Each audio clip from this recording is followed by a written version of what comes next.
Welcome, welcome. So happy to announce and have my friend Janie Lacy here on the Fit and Faith podcast. You guys, she is somebody that I get to learn from every single morning on Clubhouse with Breakfast with Champions. And so it's been awesome to bring people in from that family into this family. And I'm just excited to just have your knowledge and wisdom shared with the community today, because I know how impactful it'll be. Thank you for being here.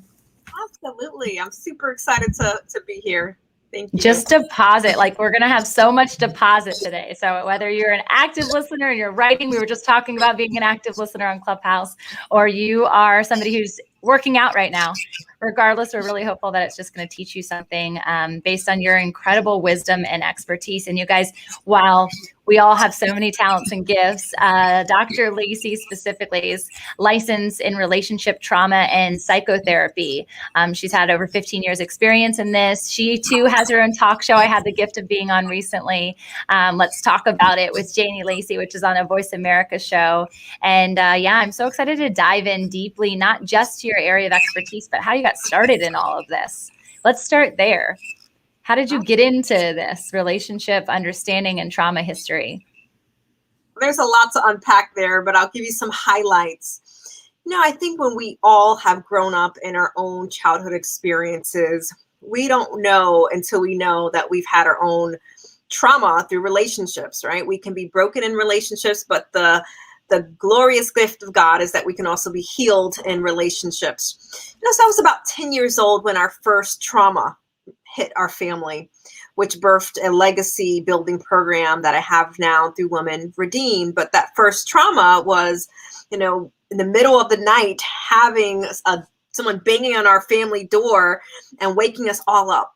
And I look back, my parents didn't know how to handle this trauma. They told us that our sister, who we later found out was murdered, but they knew the time they had the conversation with us that she was already murdered, but they just told us that our sister was in the hospital.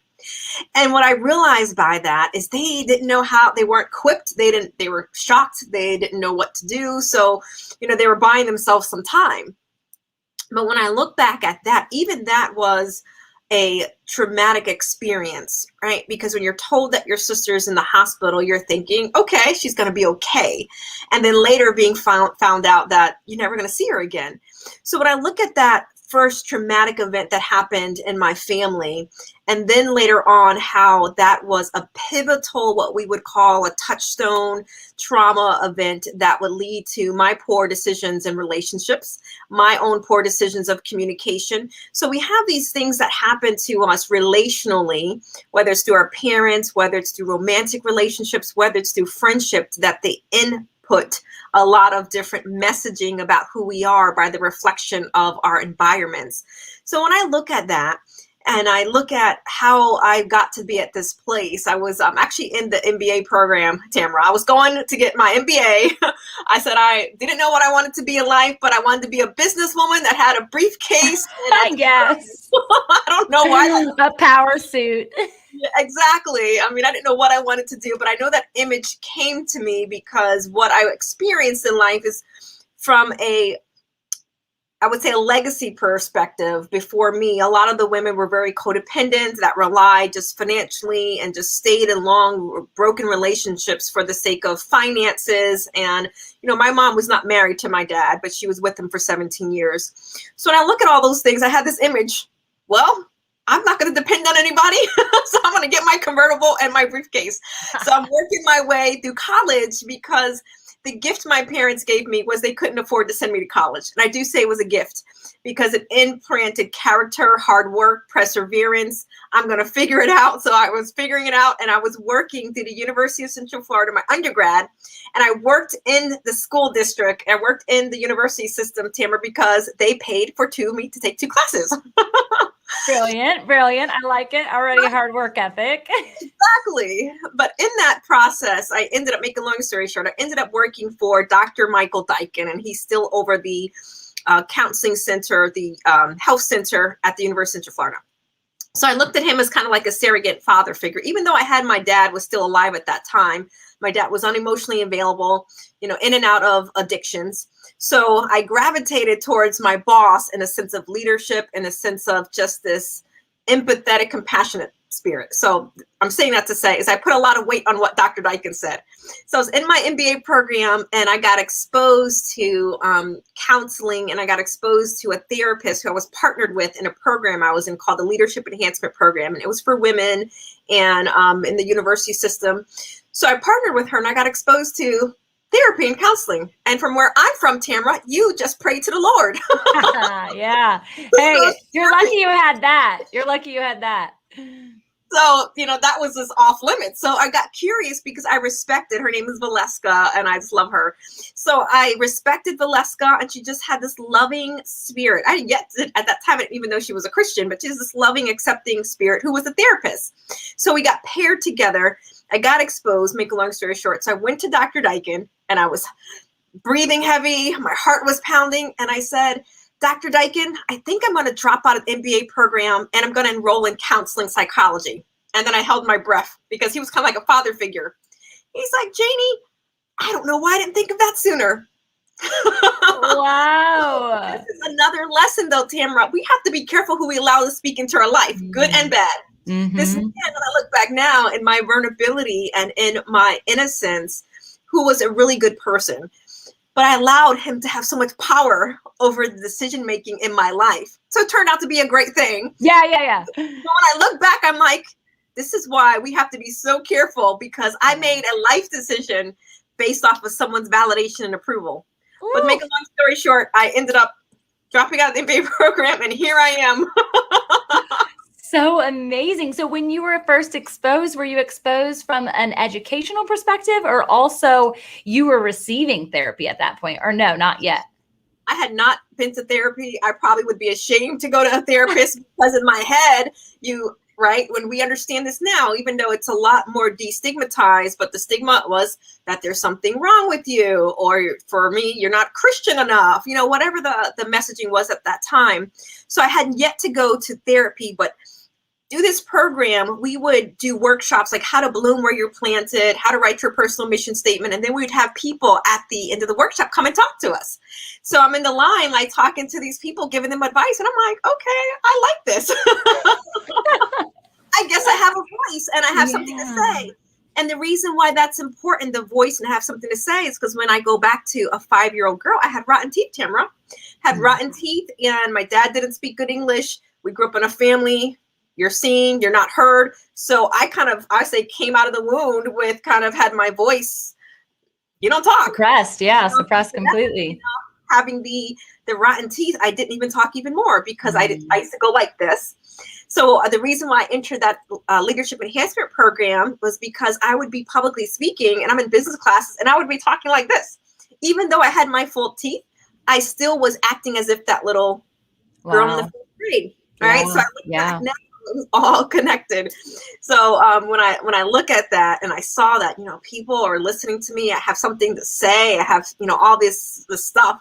So I did eventually go to counseling, and it was not because of me entering counseling. It was because I was having a breakup with a boyfriend.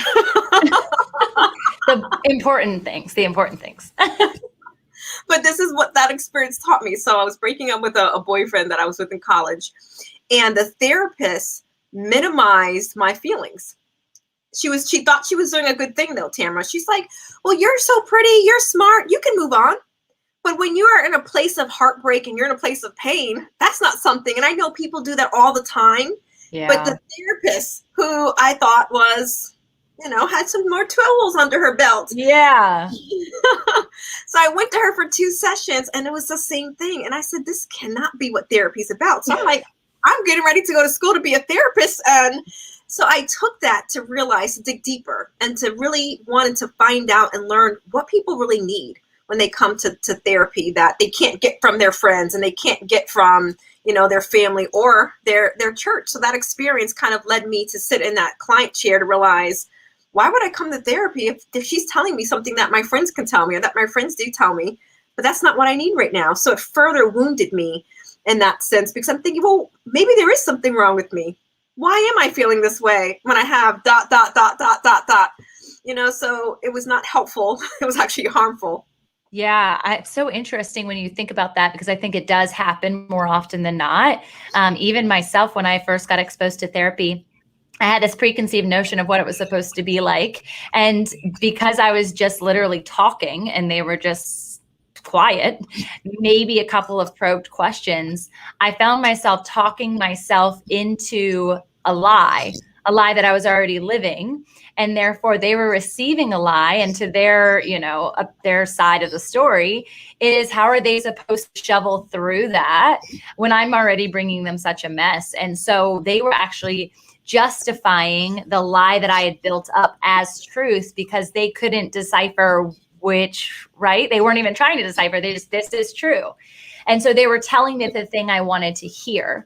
And that's the opposite of what therapy needs to be. Now they should reassure the things that are good, and they should reassure your, your value. But at the same time, there should be some more questions, some more things asked when I'm coming in broken.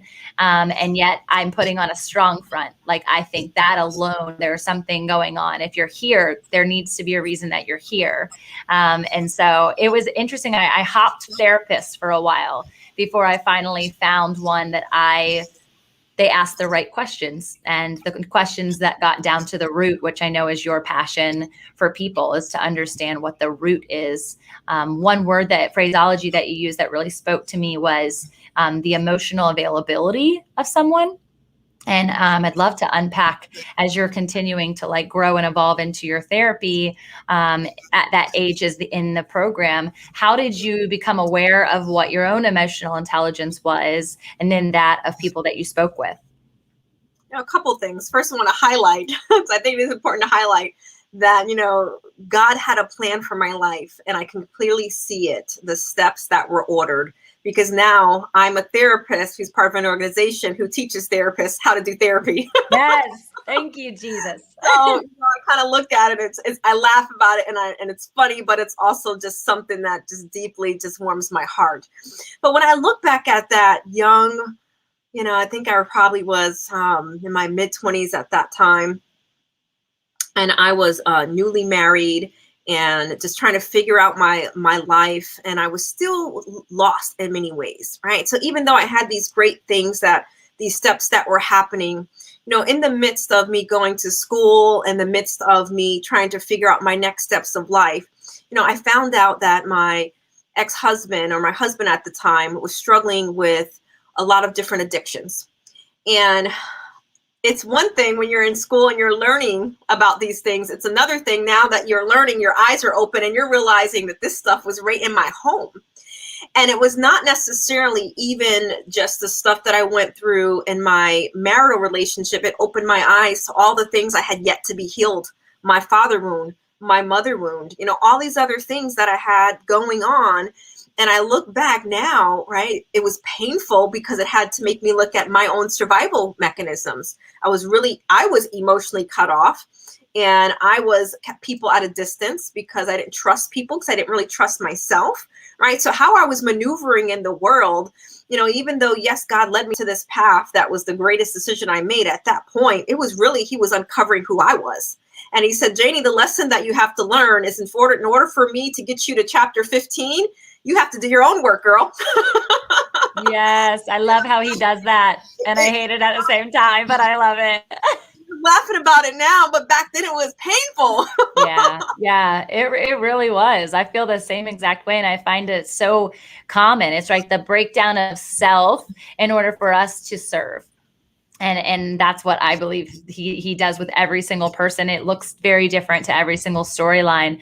But thinking through all of the wounds, the father wound, the mother wound, it's like walking back through that experience with that little Janie, going back to what it felt like to have that silenced, expression, to not feel beautiful and have to cover yourself up. It's you having to walk that line and that life again with this new lens and this new ability to help that little one heal. How have you continued to do that as you've grown? Is it something that you feel like is a continual process, or still healing from, or healed and then serve? Absolutely. At first, let me say, Tamra, and you know this, but I think everyone needs to hear this, is that healing is a painful journey. right? When we think about healing, and we know we have taglines, healing is the new sexy and all this other stuff. When you get to the mountaintop, absolutely. I haven't heard that healing is the new sexy. That's awesome. I gotta have to change the title of this. Healing is not the new sexy. It feels like it, but it's not. Right. But, you know, when we get to the mountaintop, absolutely. Right. But what happens is when you now see things and you now learn things and you become conscious and aware, you can never unsee and not learn. Right. It's like tearing yourself open. Here I am. And, you know, walking through that valley and just not knowing, you see the mountain, you're like, okay, God, I know you're leading me somewhere. But in that process, it's very painful. So one of the things that I continuously do, and I believe that I am called to do this, Tamra, is that I have my own accountability, my own mentorship. And a big part of that is because a lot of people give me the privilege. You see, I'm here in my office, you know, I'm looking at this couch. When people are here on this couch, they give me the privilege and the honor, not only to hear their story, but to walk with them through their most painful moments. And as I talk about, you know, who you allow to see you and to speak into you, I know it's a privilege and an honor. So I take the privilege and the honor to the highest order that I possibly can. And that means that Janie has to be her healthiest self. And that also means that if when I'm not my healthiest self, then I may not be in a position to see clients for that day or for that week. If I'm going through, you know, if I've lost someone in my own family, you know, a lot of times we learn the art of compartmentalization, but I feel like that's when we're most vulnerable. So we have to be honest with ourselves. So I have accountability. I go to my own therapist. I have my own, I would call them a life coach. And then I have accountability around business. So I'm doing a lot of stuff just around business because I believe, you know, I have a brick and mortar business and I have payroll. So I'm responsible for other people. So to have someone in the business that can also look and making sure that I'm being a good steward, that I'm taking care of the business of things. So I have accountability through and through. And that helps me. And I even in my friendships, so my closest friendships, they know me 360 degrees. And what I mean by that is they can say, you know, whatever may be going on with me, well, Janie, that's your stuff. You know, as you mentioned earlier, Janie, that's your little girl. That, you know, we need to think about this, right? Whatever the situation may be. So people who can speak truth to me and I can hear it, I may be like, ouch, in the moment. But when you know someone loves you, you allow them to speak life into you because you know that they can see things that you may not be able to see in the moment, and God positions them in your life for a reason. So accountability is high, mentorship is high, who you allow to be in your inner circle is extremely important, and taking care of myself, right? So I believe in giving myself an abundance life. So I'm here, I have the capacity to sit in someone's dark moment with them because I may be the only person. And I look back, you know, Tamra, it's been unfortunate, but I've lost some people along the way in the sense of a therapeutic relationship. And, you know, there's a case, one in particular, many years ago, where the daughter of the person who I was working with wanted to come and sit with me to learn who her father was. Because I was the last person who was really intimate with him in that way. And he allowed me to tear back the layers. And I look back in my career, I had to think to myself, you know what, this is why I do the things that I do. And this is the moment or what the light that God shines upon my feet so that I can shine that upon other people. Because when I look at the situation with that individual, he had never been to therapy. He was in his 60s. And, you know, I can say clearly he was a racist. He had not had a lot of exposure, had really strong opinions. But here he is with me. Thank you, Jesus. Positioned him where he needed to be. Exactly. So, you know, I look at me being able to set him free, right? I have my own beliefs around why he was taken out of this earth, but to allow me to set him free and to be there in his moments of unpacking 62 years of hard living, right? And then to have his daughter, who had an adverse relationship with him because of some of his hard views, to sit with me and to have compassion for her dad through my eyes was probably the most difficult thing I've ever done, Tamra, but it was the most powerful thing because I had a lot of anxiety. I'm seeking my own therapy, mentorship, and I said to myself, let me give this gift to her, right? Because I didn't have to do that. I didn't have to sit, you know, with my deceased client's daughter. And but I look at that life-giving moment to create a different legacy that she had in her dad's mind than the one that she was leaving with the last interaction with him. So there's many, many stories like that. And those are the stories that keep me going. But we also have to be in a place where we have to be full, right? I have to have a high tolerance to hear things So Yeah. other things that I do, I'm constantly renewing my mind, because if not, that some stuff can rent space in your head, right? You're living in for real. and I And know it. I think that's always one of the hardest and most interesting things. And I found myself even through business coaching, because I feel like any sort of coach, it doesn't matter therapy. It doesn't matter if you're a hairstylist, right? I mean, the amount of things that those girls and women or men hear on a consistent basis blows my mind, because I'll be in the chair and I'll say something. I'm like, I am so sorry that I just shared that with you. And they're like, oh no, you should hear what I hear. It's the knowing that there is an emotional weight that is handed to you when somebody else is passing that weight from themselves. They're saying, here, I trust you enough to carry this. And maybe they don't trust you, they just needed to let it go. You're now carrying it. And if you don't have that sense of well-being, it's very hard for you. It was for me to lay it down. And so I would be in coaching sessions and we would be weeping together.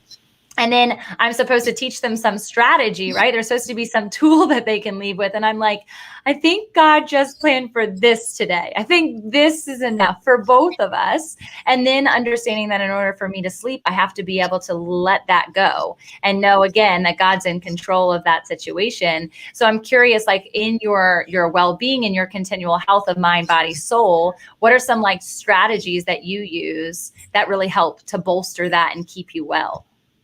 But there's a lot of strategies. The first strategy, Clubhouse interrupted this a little bit, but right, morning routine. So, getting up early and having this quiet time where I can read, I can do my devotional, and I do affirmations. I write affirmations to myself, and I write affirmations a little bit differently. So when I'm writing affirmations, I'm not writing, I am faithful. I'm writing you are. So I speak it over my life, and I write these down every morning, and then I stretch my body. So I'll do some yoga. I do a YouTube video. So I have some saved in my YouTube channel. So I move my body. So all of that stuff, because I don't know what the day is going to hold for me. So a part of that is having a sleep routine, having a morning routine. I'm constantly reading. I'm in the Word. I listen to spiritual music. I surround myself with uplifting, positive people. If I'm scrolling on my Instagram and there's something that doesn't make me feel good, you're either muted or unfriended, right? So I protect myself at all costs, and I say I'm a savage for my constant renewing of my mind, because this is the greatest gift that God has given me. And if I'm not thinking clearly, if I'm preoccupied with my own worries, I can't be present with whoever is in front of me in that moment. So I take it very serious, and I take it very serious, Tamra, because I did have a burnout moment. So about 10 years ago, I was just burned out and I thought I was sick. I went to the doctor. They found nothing with me. And the doctor had looked at me. This is a new relationship with the doctor. He didn't even know me. This is someone I found on my insurance plan. And he's like, I think you just need some rest. And I'm like, rest? I burn candles at both ends, right? So the hustle mentality, right? And it's so good. Burn candles at both ends. I have to get stuff done, blah, blah, blah. And I realized that he was right, that yes, I burn candles at both ends, but when I'm sitting with clients or I'm running business, I'm doing other stuff, my mind is doing gymnastics. I can't truly be present. Yeah. Truly be present, and I'm not doing anything well. I'm doing many things good enough, but I'm not doing them well.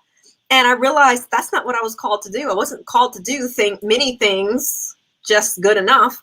I was called to do a few things very well. And I have to say, I do some things very well. You do. That you do. No question. That is so incredible. I think a lot of people are even learning that there's a space to do that. And sometimes you feel really like pigeonholed into being these many things because of the way that society segments us. You have to be a good mom. You have to be a good wife. You have to be a good businesswoman. You have to be like all of these titles. And when you stand individually in each of those areas, it feels really cumbersome. Like you feel exhausted in trying to do the one thing when you have all of these things that you're supposed to try and live up to. And it's not necessarily even the expectations of others, because I'm just as guilty as, I missed the mark on this one today. Right. And so what I was able to do that I think is really critical for people is to realize that you're not a segmentation of self based on the hour of the day. just when you're doing meditation and yoga in the morning and those affirmations, you're the same Janie then as you are right now, as you are when you're in the seat listening to your therapist client, as you are when you're on Clubhouse. There's no difference in being, and therefore your day can be really full and you can check all the marks and you can wear all the hats and you get to feel so in much more of a freedom rather than the isolation of one thing. And so I found that the more that I allow myself to exist as my whole being, even though that feels like it'd be a lot harder, it's actually so much more freeing. Absolutely. Absolutely. So And go ahead. No, I was going to say, when you can live in a way that you're living consciously and you can embrace the moments, you stop future living, right? We're constantly waiting for the future. Things are going to get better, or things are, I'm going to make more money here. Right? We can be present. My son is 9. He's only going to be 9 once. Yes, my son just turned 8, so that resonates with me so much. And I think it's so critical, like in that experience alone, that might not look the same today as being a mom as it did Friday when it was my son's birthday and there was no social media and there was no Clubhouse and it was a device-free day minus pictures to be able to be present. But today, like, I'm not going to be with him almost all day, and that doesn't make me less of a mom, just like it doesn't make you less of a therapist if you don't see clients today. You're still a therapist. You're still able to give and serve. And so finding those healthy zones like you're talking about, and those times within your day where that health is the priority of self in order to serve, I think it's so important. I love the way that you put that. So I'm curious, because I know you have lots of different outlets of yourself, like your show, like philanthropy, and the time that you invest into others, even on just Clubhouse. How do you see, like, what's the overall mission of Janie Lacy and the things that you do? So right now, my major mission is really focusing on my Woman Redeemed brand. So, I've been working, so I had the honor of interviewing Sharon Lecter, and that was purposeful, just really in life, just positioning myself for my future as far as life counseling solutions, and really being able to focus on what makes my heart beat. And there are so many women, as we are speaking right now, and it doesn't make a difference if they're CEO, if they're celebrity, if they are famous, or they're just Jenny from the block. That there are a lot of women. I'm sorry, I love that you use that analogy. Right. There's so many women that are hiding right now. They can't be who they are. They're in a relationship that is not who they're meant to be with, or their domestic violent relationships. They know a secret that their husband or partner has, and that it's killing them inside. So as women that come through the program, they have carried so much and have hid for so long. And I think the other part of that is, generally speaking, a lot of women that will come through the program have had other negative experiences with other women, right? So if they go to a friend and says, let's say, I'm just using as an example, that their husband is famous or, plays for a certain team, and they're going to their friend and they're like, hey, you have a life. You have a life. Look at everything that person provides. Right. And then they start gaslighting them. They gaslight themselves, meaning they deny their own reality. Well, maybe they're right. Maybe I should just look the other way. And maybe I should just be grateful for all the things that are around me, but I have no peace in my soul. Right. And there's so many people that are hurting right now, and I have yet to meet them. And I feel like when I meet them, it's because they've gotten to a place where someone's either encouraged them, they've gotten their own encouragement, or, they finally felt seen, heard, not judged. And I think when we get to that place, I feel like I have to be at a better place where I can be present, right? So, not only we do the 12-week program, which you have right now. We have a 12-week program. We have a retreat that we do every year in Reunion Resorts. We rent out a nice, beautiful home. We stay there together. I'm planning the first conference. I'm just trying to create a lot of resources to create an awareness. And when that redemption is, no matter where someone has been, no matter what they've gone through, their future, it can be so much brighter. And all of that stuff does not define who they are. And a lot of times when we have so much shame, it keeps us hiding, and it keeps us not speaking our truth. You can show up to work as the CEO, and you can be, or your child's school, or whatever your life may be, but you're dying inside slowly. And I want as many women as possible to break free from that and experience the love of the self, experience the love of the other, and experience the love of Jesus Christ. That's incredible. Was there like a turning point of when you first got invested into therapy to this now mission? Was there ever a change or a shift in that that mission? There were several. There's two women in particular.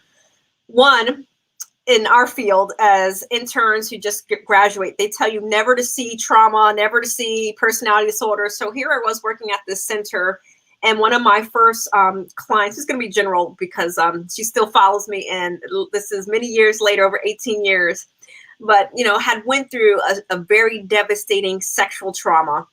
And with working with this client, for one, I didn't know what to do with her. I was an intern, right? But I was in a place where I had a lot of love in my heart. And I said, okay, well, I know I'm not supposed to be seeing this type of client for my internship, but I'm just going to show up with her. Because it was like 2 days after this assault that the family's ushering her into the office, and she was given to me.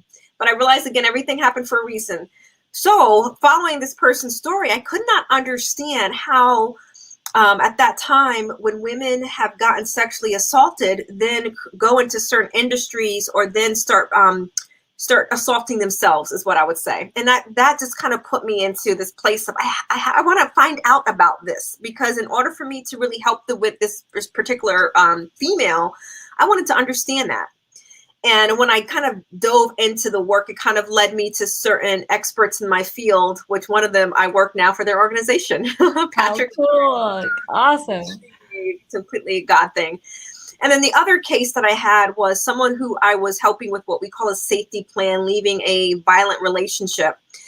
And make a long story short, she didn't come to her next appointment. And when we called her, she was stabbed multiple times and she was carrying that person's child.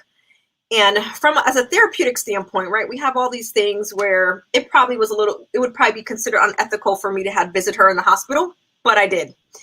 So, I felt like that was the right thing to do. And when I saw her, what happened, this was not the right thing, but I kind of took some blame for that. I kind of felt like maybe I could have done something different. Maybe I should have, maybe. I know it was not for me to do that, but in the moment, that's what I felt. So when I look at those two situations, when it comes to my work with women, those were pivotal moments for me, not only learning, but me realizing that my sister's story was starting to come alive again. But we were taught just the way that dysfunctional coping, we don't talk about the trauma in our family. We don't discuss it. And Janie, why are you discussing this? Why are you discussing all these things, right? And I understand the limited mindset, the unhealed mindset, but for that was a time where it unlocked all of the stuff that I still had in me to process. Even as a new therapist. I'm thinking of putting myself in that hospital. I'm thinking of the emotions that you are feeling, and yet knowing that it's not necessarily the right emotions, that toss between identity and human, right? Identity as title and then human emotion, knowing that Jesus himself wept, right? And so those emotions that you were feeling are raw and real and create further empathy for you. And I think the thing that really kind of almost triggered me is that familial perspective of, why are you talking about this? Like, why are you doing, you're literally casting blame on society or family or any of these things. And my thought pattern to sharing and uncovering for other people to understand that bad things happen to good people and good things happen to bad people. And that's not necessarily the ultimate plan, but sometimes how the cookie crumbles, but will still be used for good, is that we get to raise our hand in the midst of all of that, in showing spotlight to a problem or mental health or what that root is, right? That we said that word at the beginning. It's also my taking full responsibility of the actions and the choices that were a part of that. And allowing people to see vulnerably the imperfections that exist in humanity. And also realizing that there are some crazy situations that transpire, some transformations and transportations that happen for people that you can't quite you can't quite figure out why, right? You're like, Jesus, where were you? And it's okay to question him because he's okay with that.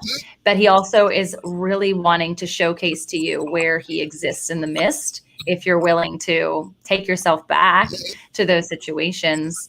So my curiosity, when you're encouraging people past their healing, right? They're now in maybe the mountaintop or feeling like they're on the peak, because you don't generally sharecase and broadcast all of this information when you're still on the mend, is what energy or access or resource would you provide people to allow them to know that it's okay and there's like trusted ears to hear things like that? I think if someone's listening to us and they may resonate with something that we're saying, I mean, there's several different organizations, resources, and I think the most important thing is I would always recommend, and I understand that I'm biased, is to start in a professional relationship. And this is why, because it potentially can minimize pain of talking to the wrong person, because I am abided by the state of Florida in particular, that if Tamra was my client and I was to talk about her business, she can sue me and my license would be gone bye-bye. And I worked too hard Yes. for license. So yes, I understand that there's that bias there. But for me, when I realized that even in my own therapeutic journey, I'm like, why did I not do this sooner? Totally. I felt that way for sure.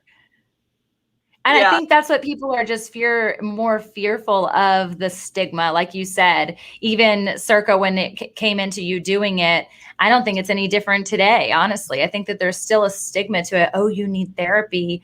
And it's becoming more normalized, which is thank goodness for that. But even in that normalizing, now it feels like people are sharing when they're not necessarily in that healed perspective or in that full ability to share.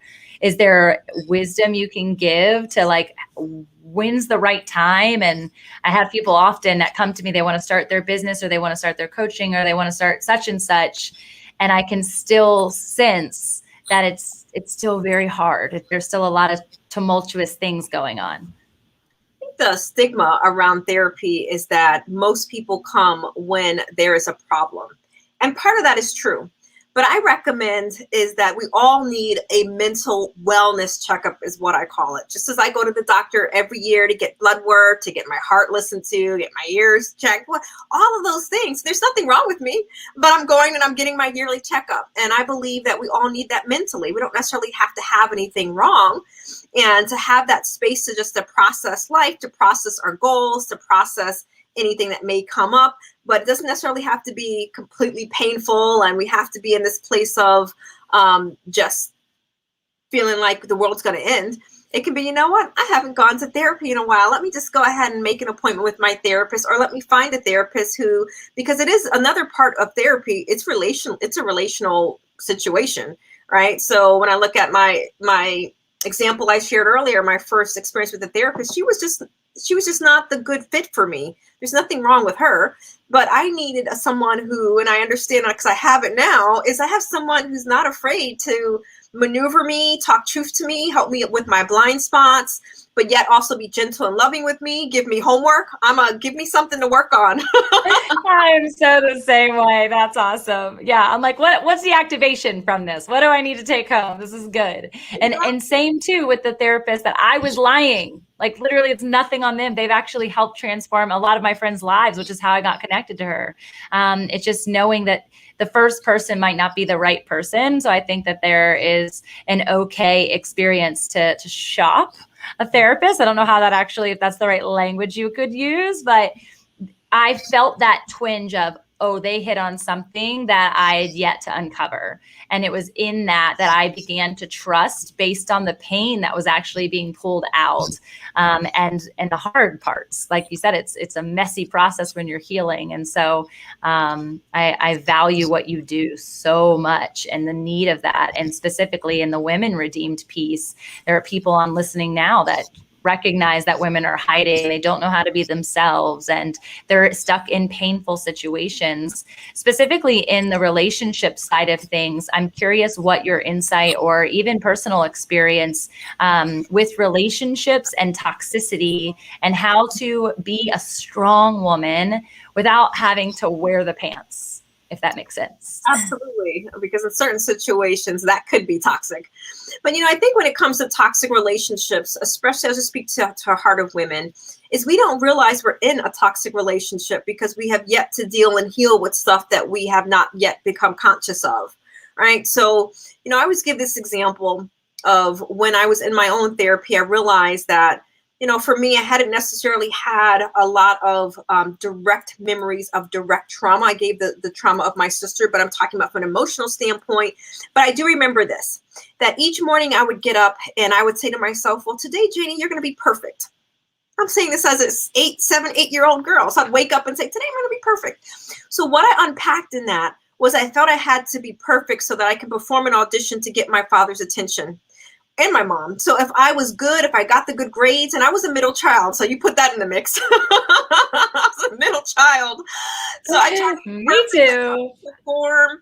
I tried to just get love because ultimately that 8-year-old girl felt unlovable. But I didn't know that. I didn't know that until I had enough of my own toxic relationships to say, okay, what's the common denominator here? Regardless of the guy, it's you. You're trying to get people to love you who can't love you because you are attracting who your first love was, which was your father, who was an addict, who was emotionally unavailable to you, who didn't know how to speak life into his little girl, who didn't know how to love her and, his own stuff. But through that process, that was a huge reveal for me because it was more of what I didn't get versus the stuff that happened to me. It was the slow cut along the way. It was the current by the tree that made the tree toxic. Right. So when we now enter into relationships, I'll use myself as an example. When I entered into my marriage, my ex-husband and I are great co-parents. And this is a laughable moment that we laugh about it now. When we got married, we wrote our own vows. And I remember saying, I was going to be the umbrella to your storm. He didn't realize that I was going to be the storm. Oh, God. My toxic reaction to what his toxicity was to the relationship was, I didn't have a voice as a middle child. I stuffed my feelings. So when Janie needed to be sad, she got mad. Right. So when I would get mad, you would hear my voice. So, and that was my own toxicity. So, but what happens when people are in toxic relationships, we normalize toxic behaviors. I was being abusive to him. I have no right to raise my voice. No matter how upset I am, there's better choices. But at that moment, you only can work with the tools that are in your shed. That was the only tool in my shed, right? Yeah. So I'm saying that so that no one has shame, right? Because I can look back and I laugh about myself. I'm like, oh man, I was the Godzilla. Yeah, that's good. It's good. But a part of that was I saw in my family, I didn't see fighting and arguing, but I saw silence. So what I did was I overcompensated. I'm going to be that alpha female. You're going to hear me roar, Yes. That was even toxic. So the reason why we can't see our own toxic ways is because we have yet to heal from them, or we're with a partner who also enables our toxic behavior. The best thing that my ex-husband did at one point was said, well, if you keep talking to me that way, you're going to talk to the wall.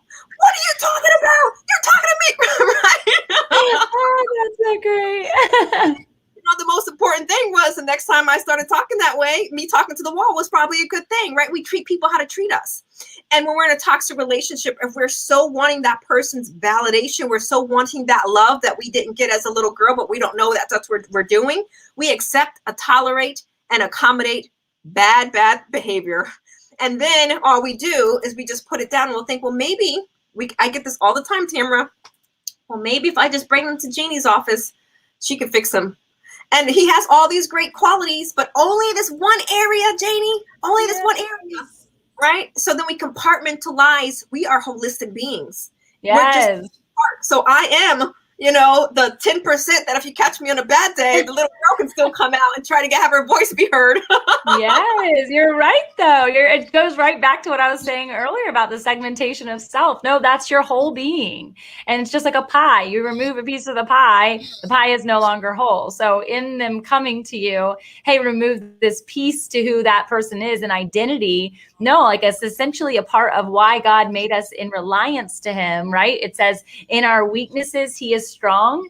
And so it's where we need to rely on God more to sharpen us, to make us better versions of self. But a lot of times, and this is something my husband and I say to one another, is there's submission and victory, right? Submission is victory. And so understanding that in the surrender of the weak parts of ourselves, we allow the other person to come in and support, but then also know that they're not the savior to one or the other. You cannot, like you probably were doing, trying to fix this man to fit into the mold of what you expected. And yet they were broken, you were broken. And so there was no like commingling or co-laboring. It was actually existing as separate entities and then just butting heads to rams up against one another. So I love that example. I think it's so critical for people to understand, because for me too, it's like that suppression of self, that suppression of everything that happens to the point where even your subconscious doesn't really recognize that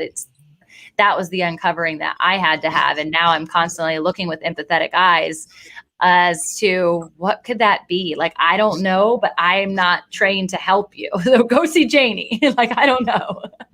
But I feel like when you're even in Clubhouse and you're listening to people sharing, or you're meeting new people now, thankfully with conventions and your retreats and stuff like that, how in such a short period of time, like a retreat, or even in an hour or a week or a year, however long you have with people, how do you access that more readily? Is it different based on person to person?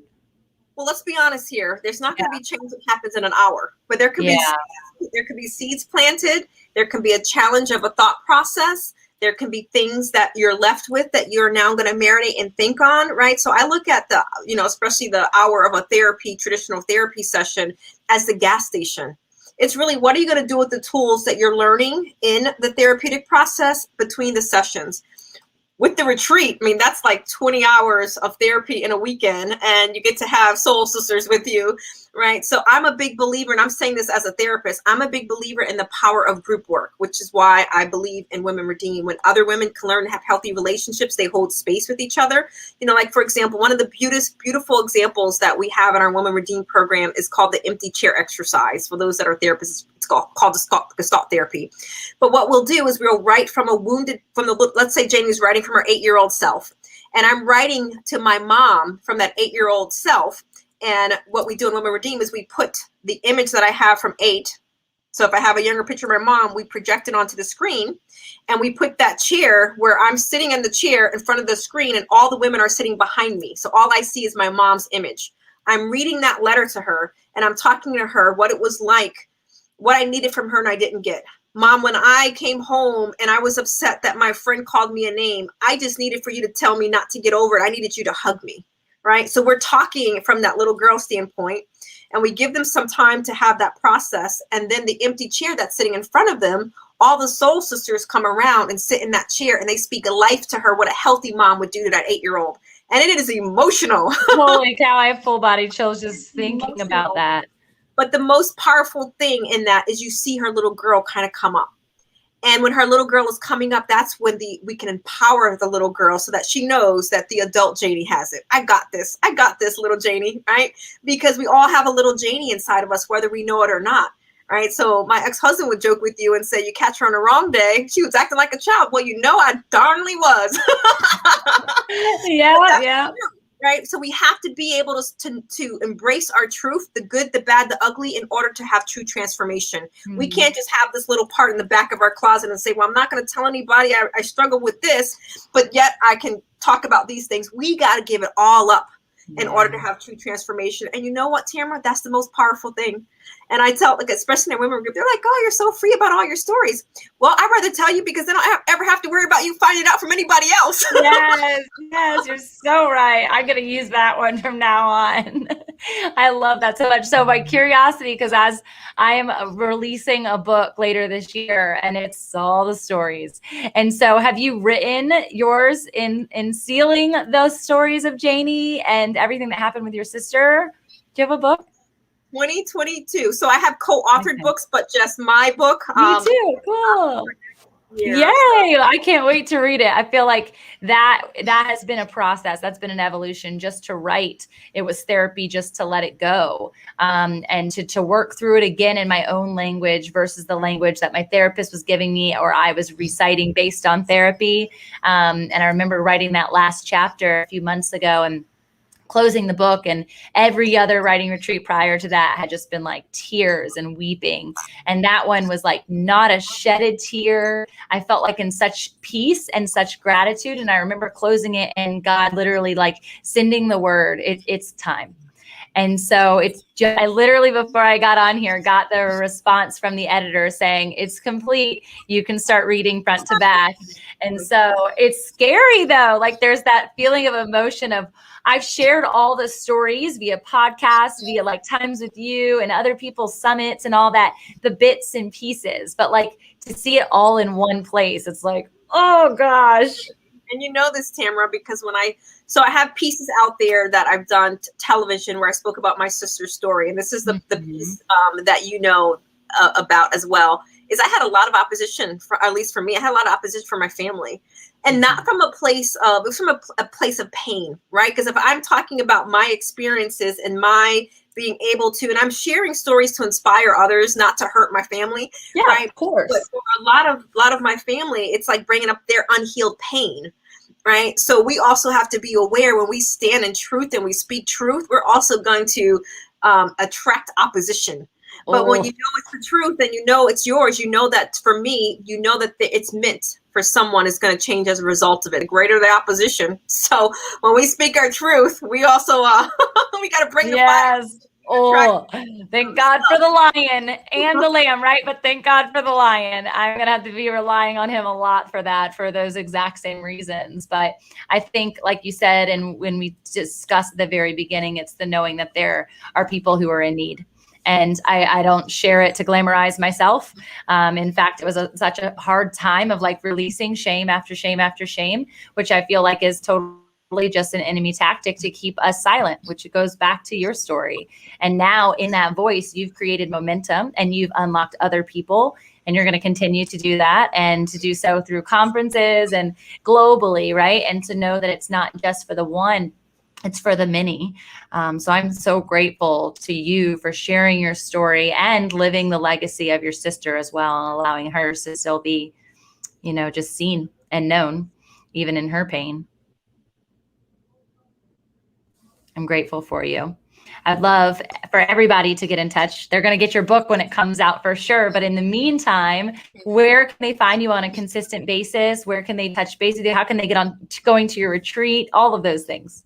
Sure, absolutely. So it's JanieLacy.com, Janie Lacy on social media, and womanredeemed.com is where they can find information about our treat. But if they go to JanieLacy.com, they can find all that information. I'm so happy to be in touch. Yeah, it's been such a gift. And they can get into your 12-week program there too? Yes, so we're actively running one now. So my next one will be at the beginning of August. Amazing. Well, you guys definitely get in touch with Janie. And if you want her more consistently, hang out with us on Breakfast with the Champions Monday through Saturday and Sunday for 111 Church. We love you guys. Thank you so much for tuning in. All those who have been live with us, we've seen your comments. We appreciate you, Janie. You're a gift. Thank you for everything that you're doing and for saying yes to the call. And you are a gift as well. Thank you for having me. Sure thing.